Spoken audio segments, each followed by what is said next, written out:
Hey, Mubarak, are you ready to review?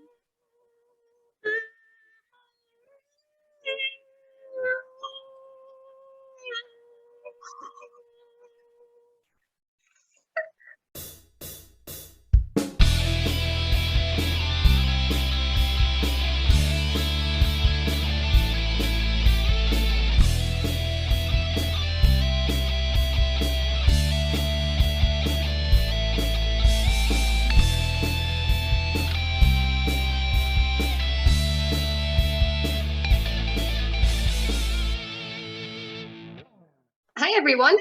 Welcome to another episode of Geek Dhaba, and today we're going to review Midnight Mass. So it's a Netflix show, and it's by Mike Flanagan.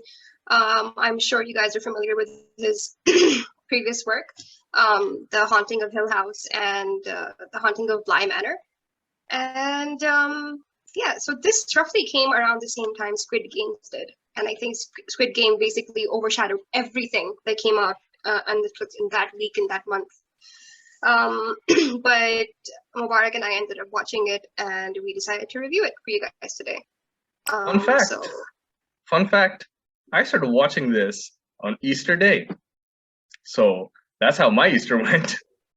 And lo and behold, the show revolves around Easter. And I'm like, why didn't they release it during this, Easter weekend? It would have been much more fantastic, Like you said, Squid Game overshadowed everything. But this show, wow, I was not expecting this show to be this show. Yeah, I definitely agree with you. Initial thoughts, I think it was very interesting. It was slow to start, but then once it picks up pace, you're like, what's going to happen next? And you're just on the edge of your seat. The characters were all fantastic. I don't think there are any badly written characters. Maybe some less screen time for some of the characters, where we would have liked a little more screen time. But apart from that, I think I really like this show. What are your thoughts on this? Okay, so what do I think about this show? Yeah, I think it's a really good show. It has a lot of themes to it, and yeah, it was slow, but I think the slow burn element really did pay off. It was 6 episodes, right? Or was it 8 episodes? 7. I'm not sure. 7. I think for that runtime, it's good. They didn't drag it on to 10 episodes or a whole, 12 episode series. I think the story he told of all of the characters, their backgrounds, I like the representation of different religious characters there. We had a Muslim character, we had a very radical Christian character, Beverly. Yes. One of the best villains I've seen on TV in a very long time. And I've seen the Marvel movies and the recent Batman, so I still stand by my comment. I liked how scary she was, because I think from all of the villain characters we've watched so far, she might be the most realistic one. I think we all know a Bev in some aspect of our lives, like the Muslim version of Bev. We all have that one religious fanatic person out there, and I think that's why I think she freaked us out, and the actress did a very good job of making us want to hate her terribly. I liked the Muslim representation here. Honestly, I picked up this show for 2 reasons. One, I got a recommendation from someone to watch it, and the other, I found out that the actor who plays the Sheriff Hassan, so he was also in The Haunting of Bly Manor, which is also by Flanagan. Yeah, and I liked his character there, and he's also in iZombie, I think. I don't watch the show, but I think he's also in there. And I was really interested to see how they represent Muslims and Islam, and I liked it. I liked how realistic this one was. It wasn't very overly stereotyped. I liked how they mentioned that he takes the ferry to go to the mosque every Friday to pray Jummah prayer. I liked his monologue about 9/11, his experience of it. Yeah. I liked how the way he was praying. I loved the representation of faith. I loved how they even got the accents right when they were saying the supplications. Yeah. And what I loved the most was when he died. He died in sajda.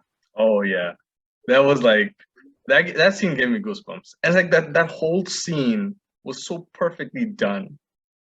And then it's like the moment that's leading up to his death, you could see like he did such a good job dying. Like you really thought that, oh my God, he died. Like that's how good that scene was. And wow. Oh my God, this show was crazy.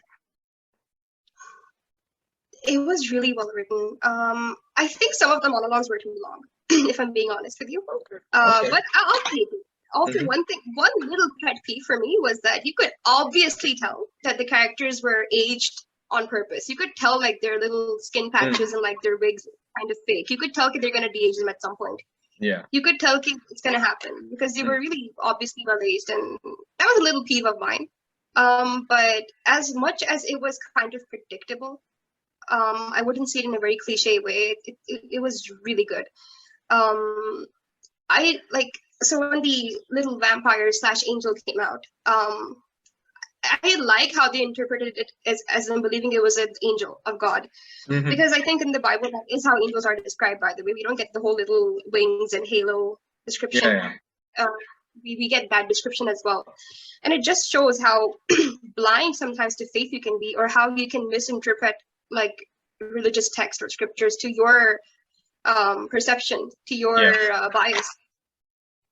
And that's what happened. And when Pruitt came back, and we all knew it was Pruitt, right? When he just walked in, he's like, "Oh, like I'm just taking over for Pruitt," you know. We all knew it was him. We had a feeling.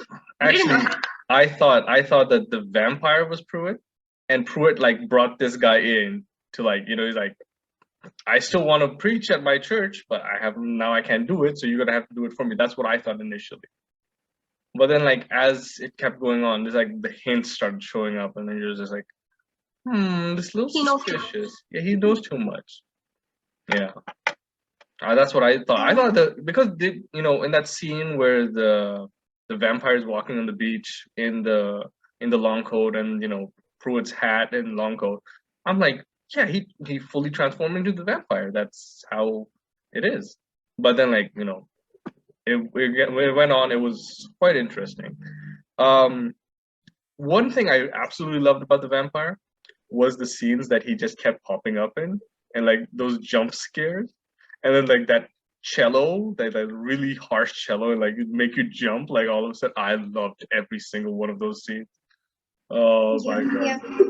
It's like the eyes, and like, it was really well done. It was perfect, and I love how like Flanagan, who has done 2 previous horror shows, by the way. I love how he didn't go for the constant jump scare aspect, constant thrill aspect. I love that he didn't do that. It made it feel more scary when these things did happen, these jumps did happen. Again, I love that diversity of characters. We have one who doesn't really have faith in religion or God anymore. We have one who is way too radicalized, way too, what's the word I'm thinking for Beverly? Self-righteous with her relationship with the Lord. She's self-noble. Like, I am the one who does deserve to go to heaven because I love my Lord the most. But she's also very judgy. We have one character who's expecting, I think, who ends up losing her child. And how who she was of that character. Like, I liked how it wasn't just one monotonous, oh yeah, like we're like a whole village and we're all the same. No, like we had different characters going on there.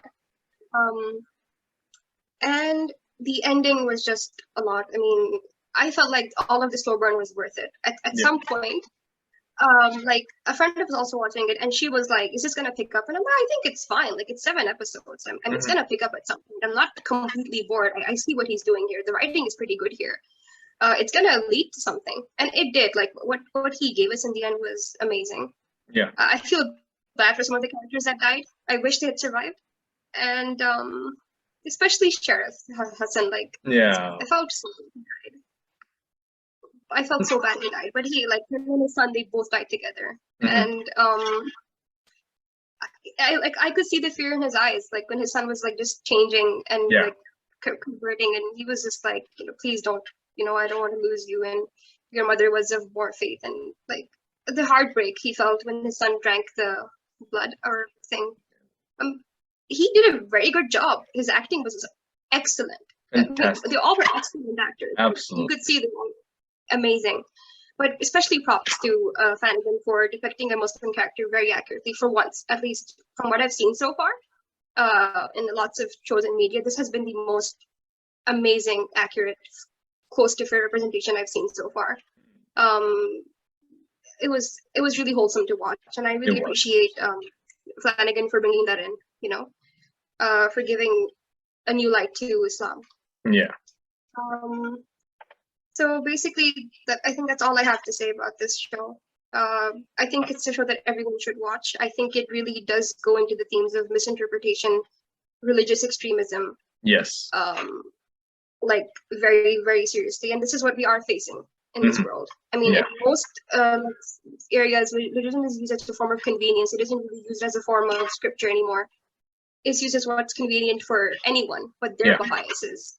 And we got a big taste of that here. Had Pruitt really understood the Bible in, like I could understand it differently, and so could he. He just went with his thing that the Lord is saving their village through this angel. He was just so stuck on this interpretation, he didn't realize how wrong he was. But would the Lord really want you to suffer like that and harm other people like that, and entrap you like you can't really go out in sunlight all day? Would the Lord really want that for you? He didn't think about that, did he? He was just so into giving his town, and so was Beverly. And I feel like all of the people came to their senses the moment. Like, I think there's also mob psychology here. Yeah, definitely. They believed in Pruitt, right? They grew up with him. They served with him every Sunday. And the moment he stopped is when their faith started taking. Yeah. And then they really tried to become the new leader, and it didn't work. I think they all died realizing how wrong they were and how misled they were. And honestly, I don't feel like the concept of heaven and hell, I don't think they deserve to go to hell. Honestly, they just believed what was being taught to them in their way. And it was kind of heartbreaking. But till the end, I don't think Beverly did really redeem herself, did she? She was scared to face the Lord. She was scared to face the Lord in the end. You could see she was just scared. Yep. And I'm like, yep, get it, girl, burn in hell. But sorry, this is the pettiness coming out. That's all I have to say. What do you have to say about it? Okay, so there are two things I disagree with, okay? And this is in terms of the filmmaking part of it. Remember when there's this montage in episode 3? There's the religious montage, and there's the montage. I feel that was bad placement. That could have worked really well at the end of the episode, where usually a montage does happen, and then you end the montage on a cliffhanger. That would have been the perfect filmmaking technique. I'm just talking about filmmaking technique. I'm not talking about the content in the montage. That's just one thing that I have placement feels off. And number 2, the first time they have their midnight mass, there's the vampire sound that they use, the cello, and you're just I'm expecting at this point that the vampire will come in, and there's no vampire, and I'm just like, brother, why'd you use the music? I was expecting that. I wanted to see that moment, and I'm like, that was such a tease, a bad tease. You're just no, you did us dirty. We want the vampire now. Yeah. I think they intended for that to be a tease, though. Maybe. Because your anticipation just goes so high. You look around the entire room, expecting him to pop out of somewhere in the middle of the seats or break through the windows. All the windows. I was looking for the eyes. I'm like, somewhere there's gonna be something, but oh my god, and it was crazy. I really liked Riley's redemption. His he accepted his fate, and he's like, I'm out. Yeah. One thing that's weird is I really thought that he'd be the protagonist, but this show really didn't have a protagonist. Yeah. It had, even Beverly was not an antagonist. They were all there as their own characters. She's a villain, definitely, but not the antagonist. I feel like the main antagonist is blind faith, with no rationality at all. Definitely. Probably. That was the main villain here. I feel like Pruitt really meant well in his own messed up sense of thinking. he wanted to save his town, and ultimately I understand his point of view, but it doesn't make any of his actions acceptable, right? Yeah. But I get where he was coming from. I even get where Bev is coming from, even though she annoyed the heck out of me. It's just how it is, and like it was really well written.